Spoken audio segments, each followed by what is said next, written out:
taking a look at a couple of different 45 ACPs. Taking a look at two of the more popular ones actually, the Glocks and the Smith & Wessons. So we've got the couple of examples of the full size and then examples of some compacts. And personally been interested to see the differences in size between the two compacts. I thought I'd bring them all out here. So we'll introduce them. This one's the Glock 21, full size Glock 45 ACP. Pretty nice. Biggest complaints usually on this one are the thickness here and then the thickness here. I've got a pretty big hand and you can see that it's still having some trouble getting it all the way around this big grip. So then next up we have the M&P 45. I personally went with one of these over the Glock in the full size, mostly because of the grip. It's a little bit narrower here, a little bit less here, but a nice thing about the Smith & Wessons is that they have this removable back strap. So you take out this tool, which is actually the tool for the pins if you ever need it, and then the back straps are removable. This one's the medium, but it'll come with a small, which is even less swell, and then with a large, which is even more swell here. So if you have large hands, or if you're going to be shooting with people that have different sized hands, the M&P is a nice option. Let's take a look at these smaller versions. On the Smith & Wesson side, we have their compact 45. Very similar, although smaller in dimensions here and here. And then we'll go down to the Glock 30, which is basically a compact version of that 21.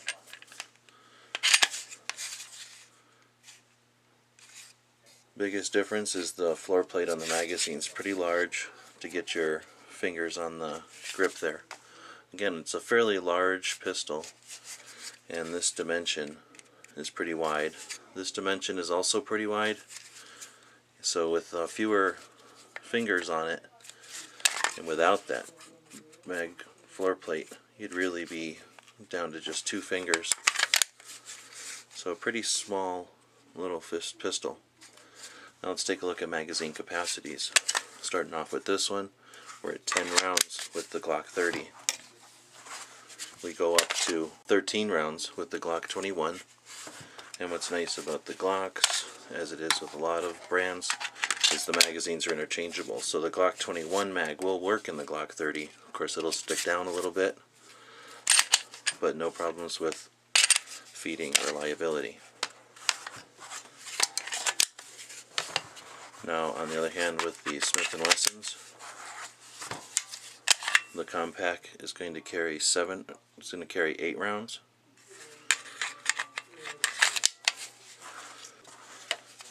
And the larger one is going to carry 10 rounds.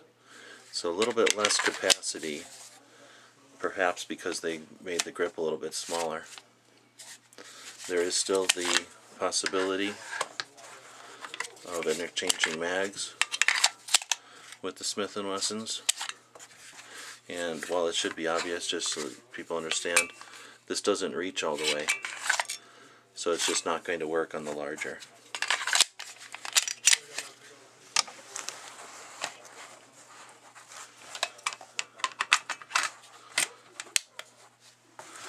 Taking a look at some of the various aspects of it.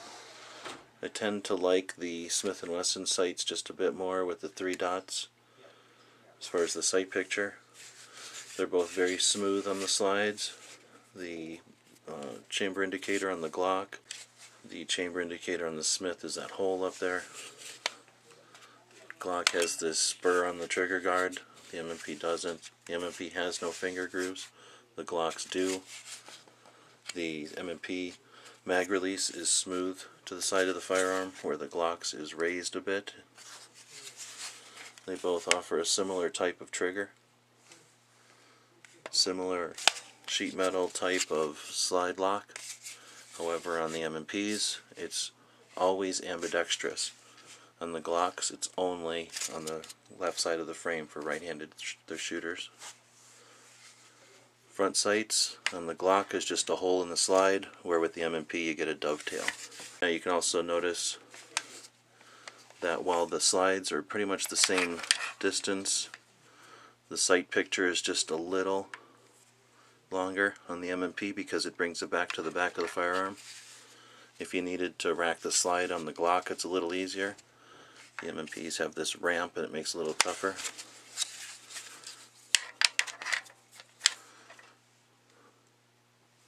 Looking at the position of the grip, it's definitely different. If we hold the slides in place, you can see the finger grooves on the Glock and that back spur on the M&P are both different.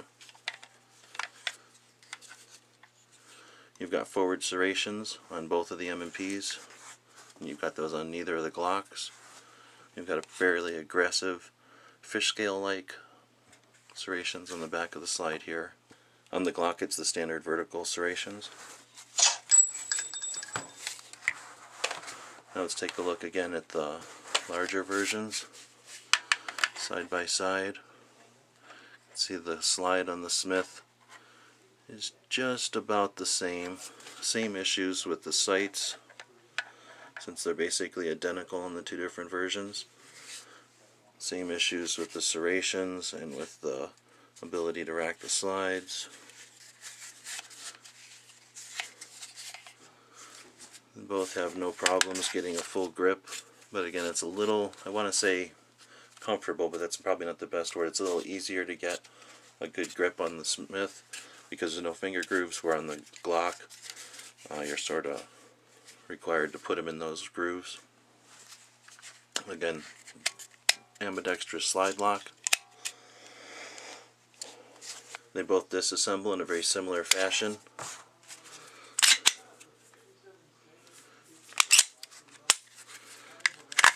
You do have to pull the trigger on the Glock to get it to come apart. It comes apart into a magazine, frame, slide, barrel, and spring.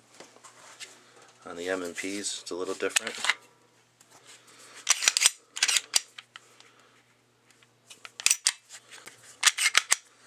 In that this slides down very much like a SIG, and then this little lever inside needs to be dropped into the mag well. No trigger needs to be pulled, however. We're again breaking it down into a magazine, frame, slide, barrel, and spring. So the same 5 parts. Made very much the same way. No tools are necessary for takedown and cleaning. The Smith & Wessons have a metal guide rod. A lot of people like that. The Glocks have a polymer glide rod. A lot of people have a problem with that.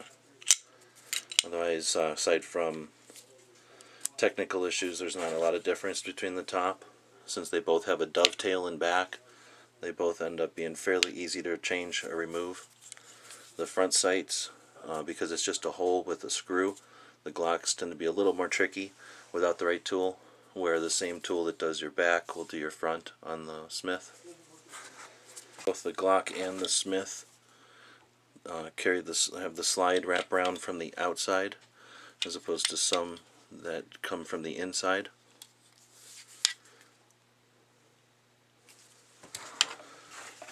Looking at the frame rails, the Smith is a long continuous piece of metal that the frame rails ride on, where the Glock, it's embedded into the polymer, so it's separate pieces of metal.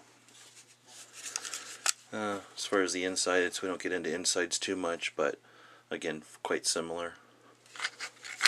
Serial number on the Glock is embedded into the polymer here, where on the Smith it's embedded into the polymer back here.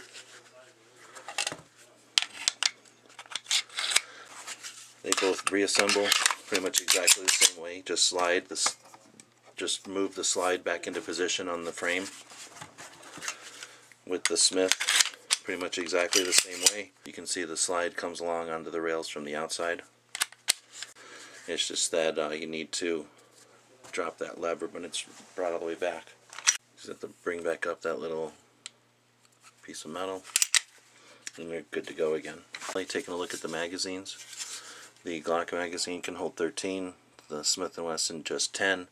The Glock has a polymer covered metal magazine, where the Smith is just a stainless steel magazine. Both pretty resilient. Both of them are fairly strong, and they both cost about the same. The biggest difference is that the Glock mag is nice and uniform. The Smith mags have these little lips on them, which haven't caused a giant problem for me, but could potentially be an issue, depending on the type of magazine carrier that you use. And there's an overview of the popular polymer pistol options.